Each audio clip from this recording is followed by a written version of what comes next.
Ja vás srdečne vítam ďalšieho videa, kde sa pozrieme opäť na duel, ktorý je zaujímavý, pretože sme proti sebe vyskúšali autá, ktoré od seba delí trocha väčší rozdiel veku a navyše upravený Leon Cupra si odskúša, či úprava pomohla alebo naopak uškodila jeho výkon.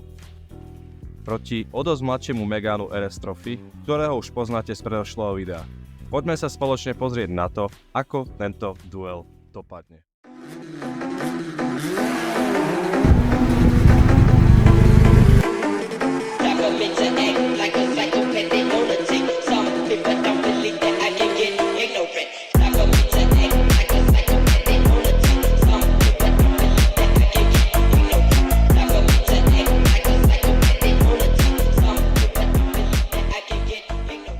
Seat Leon Cupra R druhej generácie je fascinujúcim kúskom automobilového inžinierstva, ktorý stelesňuje vášeň a technickú precíznosť v jednom balení. Tento model je vybavený najvýkonnejším agregátom 2 litrom TFSI. Cupra R ale nie je len o rýchlosti, ale aj o zážitku, ktorý sa dá len ťažko porovnávať s bežnými hatchbackmi. Vrchol ponuky bola teda verzia, ktorú má aj Marcel Cupra R. Tento motor sa tiež montoval aj do Audi S3 alebo Volkswagenu Scirocco R.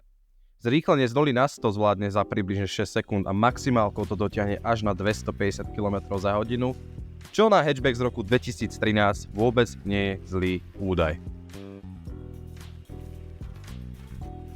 A teraz poďme k nejakým číslam. Pod kapotou Cupry R nájdeme 2-litrový turbomotor, štvorvalec s výkonom 195 kW, 265 koní a krúťacím momentom 350 Nm. V Marcelovom prípade motor neostal bez úprav a prilepšil si osanie Remair, Blow Forge, výfukovým systémom s downpipom Friedrich Motorsports a softverovou úpravou sa dostal na 246 kW, 330 koní a 470 Nm.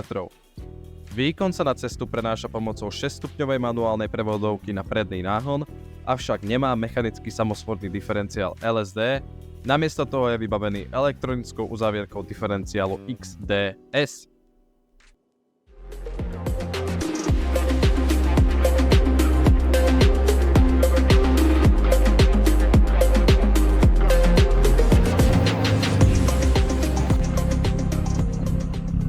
Megane RS poháňa 1,8 litrový turbomotor štvorvalec s výkonom 300 koní a 420 Nm, ktorý je prenášaný na cestu 6-stupňovou dvojspojkovou automatickou EDC prevodovkou na predné kolesa. Čo sa týka váhy tohoto auta, dostávame sa na nejakých 1400 kg. Marekové RS Trophy už poznáme z predošlého videa. Poďme si teda zrekapitulovať jeho run na 310 metrov a zrýchlenie z 0 na 100. Najprv si poďme vypočuť, ako tieto autá znejú.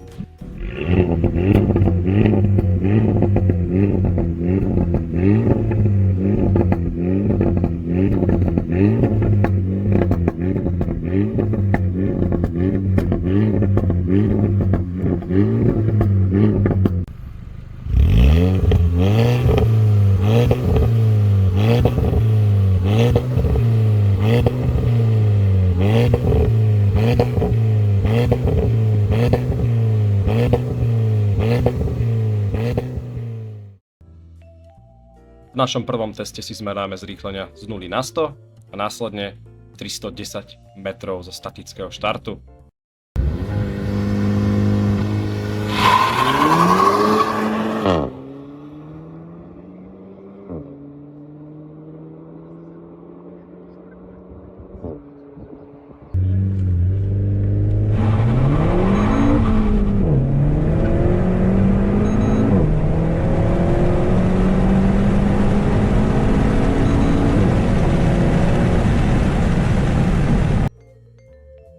A teraz aj k nejakým číslam.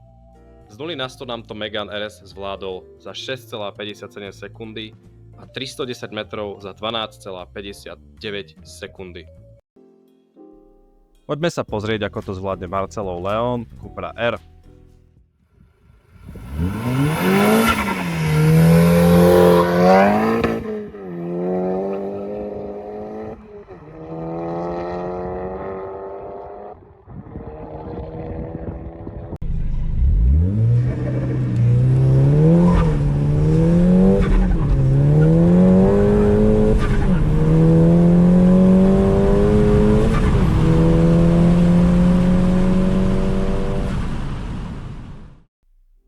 210 metrov zvládol Leon za 12,5 sekundy a z 0 na 100 to odpálil za 6,63 sekundy. Musím ale podotknúť, že Marcel so svojimi číslami spokojný nebol a preto objednal nové semislikové pneumatiky, keďže tie staré už nesplňali jeho požiadavky.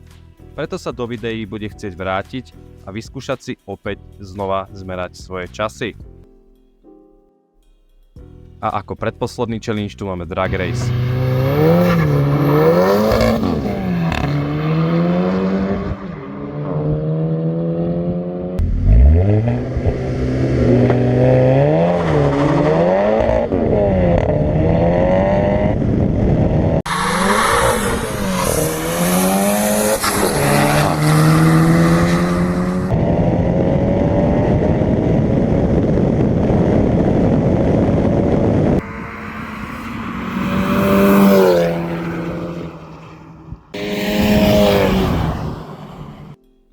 Drag Race máme za sebou.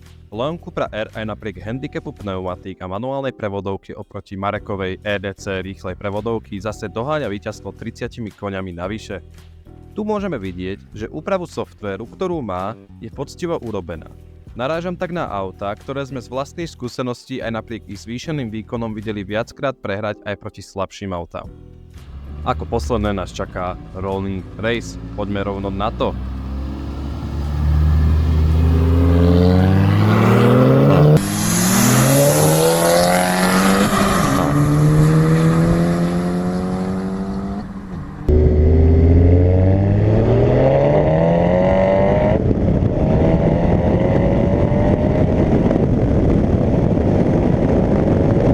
Tak sme sa dostali do finále. Ako aj v Drag Race, tak aj v Rolling Race si Leon Cupra R odnáša víťazstvo. Môžeme tak s čistým svedomím povedať, že všetkých Marcelových 330 koní sú tzv. Pod kapotou. Ja ďakujem obom chalanom Marekovi a Marcelovi, že do tohto videa išli a my sa vidíme na budúce v ďalšom videu s novými autami.